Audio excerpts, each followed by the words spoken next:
Welcome to the Garden Log with me, Ben Dark. This is episode 89 and it is broadcast to you from Copenhagen in Denmark. The first time the Garden Log has been outside London since that summer episode in 2019 when I recorded in a very echoey front room of a dilapidated French chateau. Slightly less glamorous here. I am on the 4th floor of a hotel. Our house is not ready to move into yet. And there are about 6, maybe 8 train lines below the window. So if you hear a thrumming rumble in the background, that is what you are getting. In some ways it's less than ideal for those of us who have podcasts and put some sort of standard on the audio recorded. In other ways, it is the perfect place because there are 8 train lines visible from the window. And if you are a 19-month-old boy, as my son is, then you're in heaven. You get to run to the window and shout, "Drain, drain," every 30 or 40 seconds, which is very exciting. There's another great noise that I don't think you will hear on this recording unless something goes significantly wrong and I overrun, but they fire a cannon at sunset every day out in the harbour here, and it's the trigger for patriotic Danes to lower the flag. And this cannon could be regarded as slightly depressing. It's measuring the death of summer in grains of gunpowder. I sit at my computer every night at the moment trying to write the thesis for this master's that is hanging over me still. And I'm generally there at about 9:30. 9:31 was the first time the cannon went off. And now it's going off at 9:27. Soon it will be 9:25, then 9 o'clock. The deadline for the thesis will draw ever closer. The days grow shorter. The Danish winter fast approaches. But before then, we are in the height of a glorious summer. The first week and a half we were here, there was not a cloud in the sky. It was Copenhagen, city of sunshine. This episode is going to be slightly strange in format, as at the moment I am a gardener without a garden. And so I will not be talking so much about what I have been doing in the garden, more about what I've been observing, about the differences in the gardening culture that I see on my very superficial initial reading of the city. And I'd also like to talk a little bit about the departure from London and the horticultural summer that we left behind there. So without any further ado, let's hear about Summer by the Sea.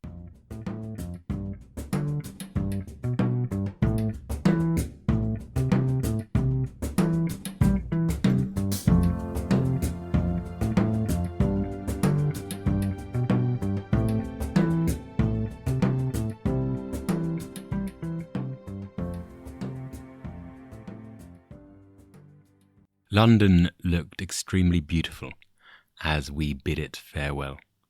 I don't think I remember it this green in July. It's of course because of the wet weather that has spoiled so many plans and I'm sure frustrated so many picnics and barbecues. But it certainly keeps the grass in good check, and it helps with the kind of garden that we had in the London house. The grass, roses, lushness garden. I think it's a problem if you have a very tropical, hot kind of garden where you're relying on a bit of baking heat for your quite short season of perfect weather. I think if you're desperate to get your bananas into flower, your ginger plants into flower, then you might be a bit more frustrated.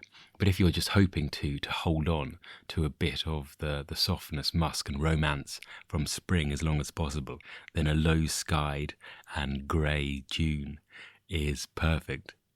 We were almost thwarted by this friendly weather because we had our picnic, our big farewell picnic on Peckham Rye, on a day where the oracle of the weather app said, "Bring your oilskins, bring your canoes and your bailing buckets." And we were watching from a week out as the rain clouds grew and grew and grew to cover the little symbols on the screen. But we held our nerve and fate smiled upon us and we got to spend a day with green grass and pewter sky and friends nearby. And I was able to go and say goodbye to the Sexby Garden in Peckham Rye Park, which was a pleasure. It's one of the places that I'd hoped to get around to. I wanted to do a tour, a sort of sentimental journey around all of my favourite places in southeast London, saying goodbye and blinking quickly and trying to fix them in the memories. But with the house being smashed to pieces to take it across the seas, and people moving in and us going out, and we have to take windows out of their frames to get the damned sofas out of the place, we ran out of time, and I got to say goodbye to the Sexby Garden, which is at an interesting position in its history. It's tipping towards unreclaimable, weedy madness. But at the moment, it is still in that perfect first summer without the gardeners look. If you can imagine a stately home where grief has befallen the family and they have turned from the world, dismissed the staff, dismissed the gardeners, shut the kitchen and locked the potting sheds. If you can imagine that kind of sense, that sense of beauty on the run, or not quite on the run, beauty having one last fling before it slowly starts to get swallowed and disappeared. That's what the Sexby Garden feels like at the moment. It's completely covered in salsify, that is Tragopogon porifolius, which is a brilliant biennial self-seeder. You might know it from the edible root. It's known as the oyster plant, in the US at least, because it has supposedly quite a salty, oysterish texture. And I think it must have made its way into the Sexby Garden as an ornamental. I always find salsify quite a jarring plant to see in the wild, because it feels to me like it should be yellow flowered, because it looks so much in bud like all of those dandelions or hawkweeds or sow thistles or even gazania, all of those Asteraceae type of plants that have the very pronounced pointed bud in a cucumber green, then open into a yellow. They're all in the chicory subfamily, and they all end up in big, floaty, fluffy masses of seed heads. And yet salsify opens in a dull purple that fades almost to a burnt steel consistency. You know, when you vastly overheated a pan with nothing in it, you were going to put the oil in, but you got distracted and went outside instead and left this piece of metal getting hotter and hotter on its own. That discoloration that comes from overheated metal is the colour of their flower. And I find that strange to see. No matter how many times I have seen it, it always foxes me slightly. The buds on salsify are also incredibly, wonderfully long, sometimes 2 inches long, which can confuse. And the leaves aren't dandelionish. The leaves almost remind you of a snake's head fritillary leaf. They are almost grass-like in their thin strappiness. Anyway, the garden was completely taken over by salsify. If anyone wanted to get in there and do some Peckham foraging, some bounty of the southeast London, they could sell quite a lot in a restaurant. I think you can keep it quite well as well. It stores well. It's one of the classic British winter vegetables that we don't eat enough of. We left the city before they could set seed, but I bet if you go there now, if you go to Peckham Rye once you've finished this episode, there are great fairy globes across that whole garden. They're almost approaching the size of, not quite a tennis ball, but between a ping pong ball and a tennis ball size seed head. Well worth investigating if you have children in the 3 or 4 year old starting to get enchanted by nature bracket. The day before the farewell picnic, I carried out the last bits of gardening on UK soil. That was in our own garden, making it ready for the people who are coming in. I cut the hedge at the front on the road, which is a job that I hope gets done in the future. It's a job that needs doing regularly because it is a hedge made from 2 fairly large lime trees, 2 hybrid limes that have been cut down fairly low and are now kept into a vague rectangle by going on and snipping the red stems every few months in the summertime. They're really not the best solution for a hedge, but they were there when we moved in. They're not the best because they grow very quickly, because they are bare in winter, so they don't provide a year-round screen, and because they sell the lime tree short. I know that you can bleach a lime tree very well, and that there are beautiful examples near us in Dulwich where you have a single stem that goes up and then you have branches almost wired together. So you've made sort of the shape of a viaduct in lime tree. But we didn't have that structure in place when we moved in. We just had hacked back shrubs, and I didn't take on any great formative work. And it's also quite sad because the glory of the lime tree, as anyone who's been outside in the summertime will tell you, is the flower. They're the quintessential tree fragrance of summer. And a heavily cut back lime tree will never flower. I was thinking to myself, what a great pity and what a disservice I was doing to my fellow Londoners as I cut back this little hedge once again. Because these European limes, they're a cross between our two native limes, the Tilia platyphyllos and the Tilia cordata. That's the large leaf, the broad-leaf lime, which is platyphyllos, and the small-leaf lime, which is cordata. I was reading over the winter that Tilia platyphyllos has something like 200,000 flowers plus on a 30-year-old tree in full bloom, and Tilia cordata has 700,000 flowers on a single tree. So I reckon that these trees, were they allowed to escape my secateurs and shears, could have 1 million flowers between them. 1 million flowers a year taken away by the gardener. How many hives is that? How many gallons of honey? Tilia is actually very good. It's a very good honey crop because it comes out in the midsummer when the bees are at their most active, the most need for food. They come out much later than most of the other nectar-producing trees. Anyway, it can't be helped. I can't let them turn into full-sized trees because there would be no light for our flat, or the flat above it, or the flat above that, or the neighbouring flats on either side, and that probably wouldn't do. It was quite nice to leave those limes and then be welcomed to Copenhagen with the smell of lime blossom everywhere. I think we hit it right at the height of Tilia cordata stage. They flower in succession.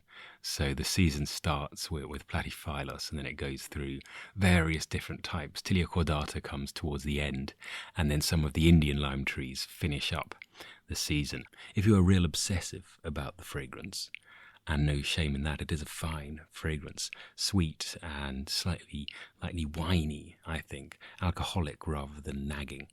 And if you're an obsessive about the fragrance, then you can have 50 days or so of lime flower if you choose the flowers carefully.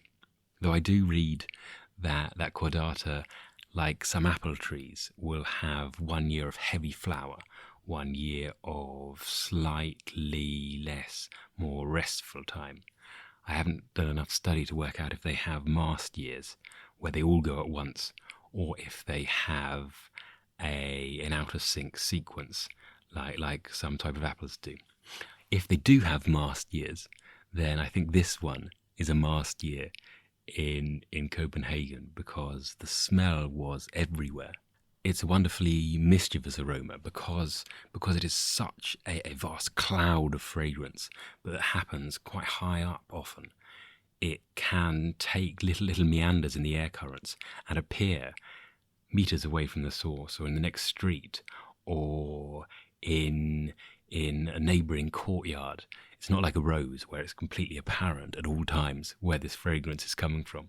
A lime tree can surprise you, and you smell it and think, around here somewhere there must be greenery, there must be an avenue, there must be clouds of bees giving thanks for the survival of their hungry grubs. I think that the platyphyllos they have here, they do have the broadleaf lime as well, must have had a good summer as well, because there are bits of the city completely drowned in seeds and that little bract, the tilia fruit hangs down, actually, and the flowers before they turn into the fruit, hang down from a little stem with a strange bract that comes off almost like a shoehorn made of leaf. And I think the intention of the tree is to send it spinning sycamore-like. It doesn't work at all, because the weight of fruit to bracty seed leaf is vast. But maybe it helps when on the ground to catch the wind, like the sail, like the box on a Portuguese man-of-war jellyfish, and push them along further. Maybe it carries them an extra 3 foot, which confers some sort of evolutionary advantage. I don't know. Anyway, there are bits of the city, bits of the apartment blocks in Copenhagen that are deep in these seeds and fruit. I took a wonderfully atmospheric picture of a child's scooter buried by lime tree seeds, which I will try to put up on the Instagram. It was nice to have this welcome to a city that is unfamiliar in many ways. I assumed that Denmark, because of its latitude, it's up Scotland sort of way, and its maritime climate, would have a pretty similar story in terms of plants and species to the UK. But of course it is continental, so it has a much bigger flora. The native plants that are here are much richer than those few pioneers that were able to get to the then peninsula of the British Isles before it was cut off from the continent by the great glacial melt that flooded Doggerland. And so there are more interesting species, to me at least, in the parks. The parks are wilder as well. There is less manicure about them, less of that regal St James's Park, Hyde Park, glory and glamour. Even in the centre of the city, they are greener and wilder. And the lakes are fringed with vast hybrid butterburs. And there are things like telekia growing everywhere, and chicory as well, which is another one of those surprising blue members of that Asteraceae clade.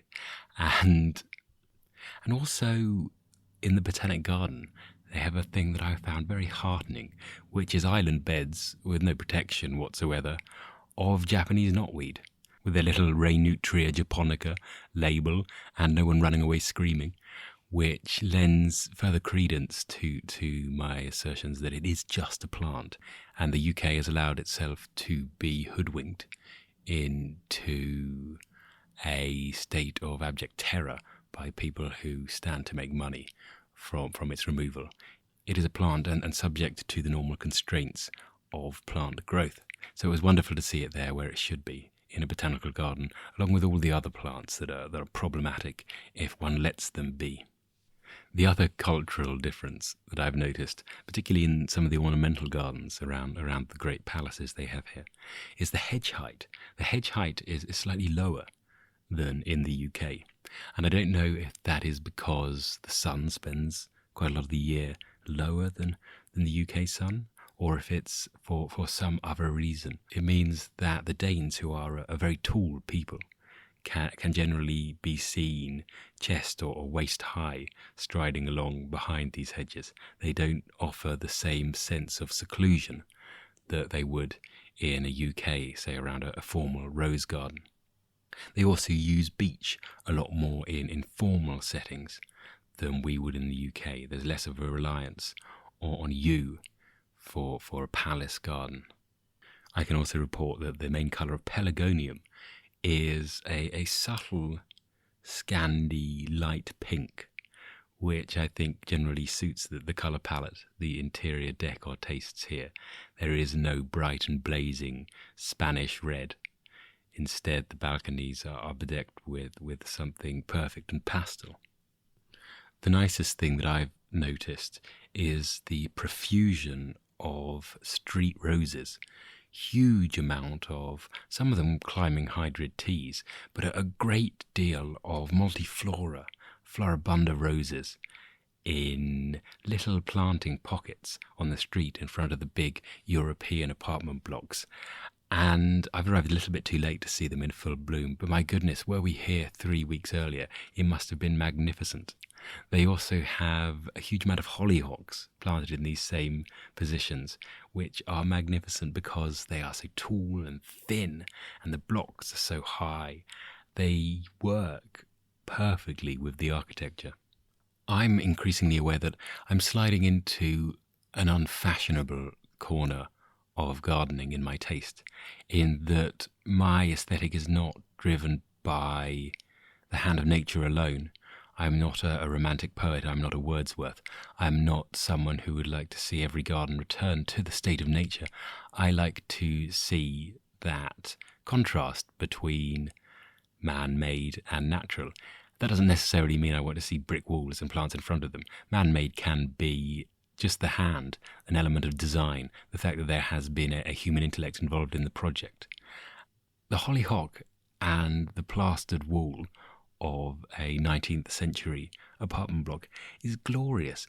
There is something in that 4 square metre window that moves me more than 4 square metres of countryside properly does. So anyway, there's lots of that has kept me happy until the beginning of this week, when the winds came and flattened quite a lot of these hollyhocks, knocked them down along with the bikes that are everywhere in the city. It's very strange. We have arrived at a time where the Danes, quite rightly, are taking their summer holidays, and this feels like a city depopulated. It feels like a city where 2/3 of the residents were beamed up, leaving only their bicycles behind. Every street is lined with rows upon rows of bicycles, with the petals of the roses scattered across their unused saddles. Anyway, the wind came and knocked all of those down and started tearing boughs from the trees. So I noticed on my walk yesterday that there's quite a few of the plane trees had lost some of their branches, including, magnificently, by me, there's this wonderful old fort in a star shape with a moat, and one of the plane trees had lost a huge great limb that had tumbled off into the water and been dragged down, so that now from above it looks like a full-grown tree growing upwards from the depths, and the canopy is probably only 4 inches away from breaking the surface, but not quite there.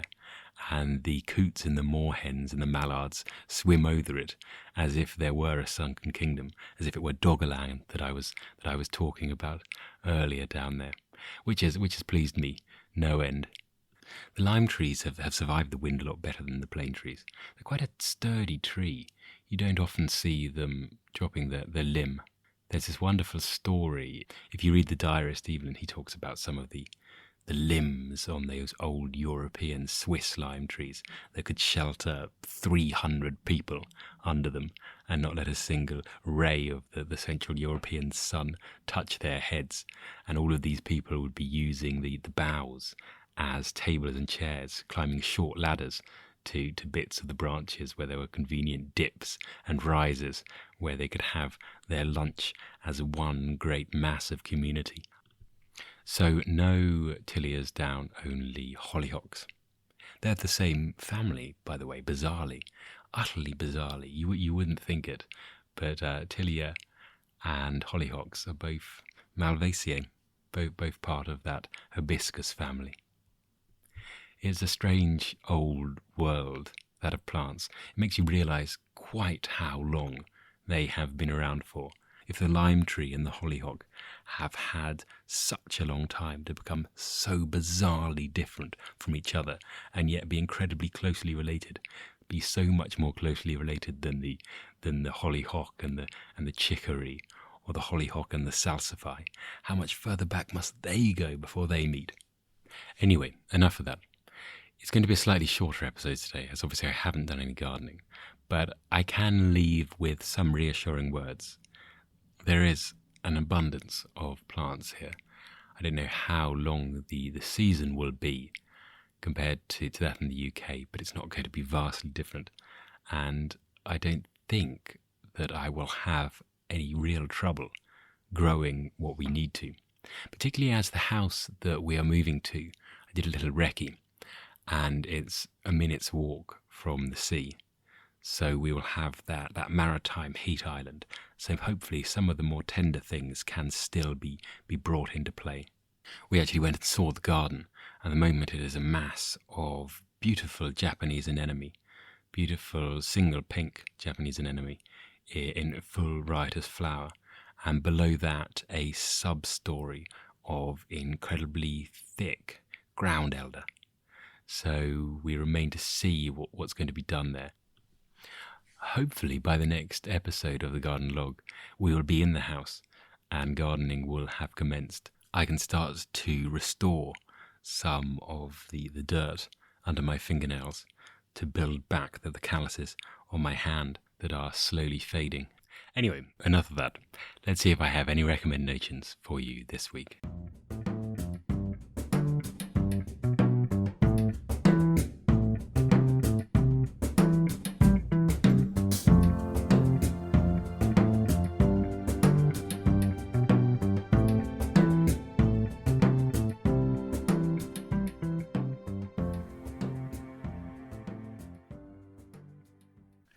This week I have been listening to a spooky story read by my friend George on the Invisible London podcast.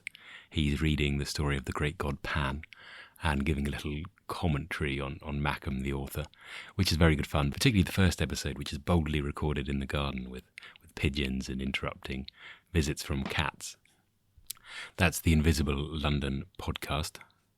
I started a very good book called Napoleon, A Life in Gardens and Shadows by Ruth Skerr, just before I left London, but then it got packed in the wrong pile, so it is somewhere in transit in a container ship over on the North Sea somewhere. So I won't be able to give a full review for a little time, but if anyone fancies reading a portrait of one of the most important figures in European history, told through various gardens, the garden he had at Military Academy, and the plantation that his family owned in a swamp that he was constantly battling to receive money promised from the state, and the walled garden at Waterloo, and how to examine a man's character from his interactions with the plants that surround him, then I can thoroughly recommend that book. As I say, I haven't got very far, but I can tell that I'm going to very, very much enjoy that. So that's Ruth Skerr, Napoleon, A Life in Gardens and Shadows, more of which to follow shortly. And finally, you can follow me on Instagram at Ben_dark_. I realise that I've always given that wrong. I always give some name that I think I just made up for myself that never existed on the platform. It's actually Ben_dark_. That's my address. You can see some of the new life unfolding before us here in Copenhagen. I'm also on Twitter at Ben's Garden, and you can email me at thegardenblogpodcast@gmail.com. I'm going to be back in a fortnight. I don't want to overwhelm you with inconsequential talk of the differences in gardening culture between the UK and Copenhagen until I know a little bit more about the latter. But I hope that you enjoy these next few weeks, that you get the most out of the remains of the summer, if you are in the Northern Hemisphere, and the remains of winter, if you're in the South. Do have a wonderful time, whether you manage to get out into the garden or not. If you are in the kind of place that has lime trees and hollyhocks, just have a look at them and think, how on earth are they in the same family? Actually, one could say the same thing about seeing me and my brother, so I suppose it's not that bizarre. But anyway, go and have a look at that, and I will see you back here in a fortnight. Thank you very much, and goodbye.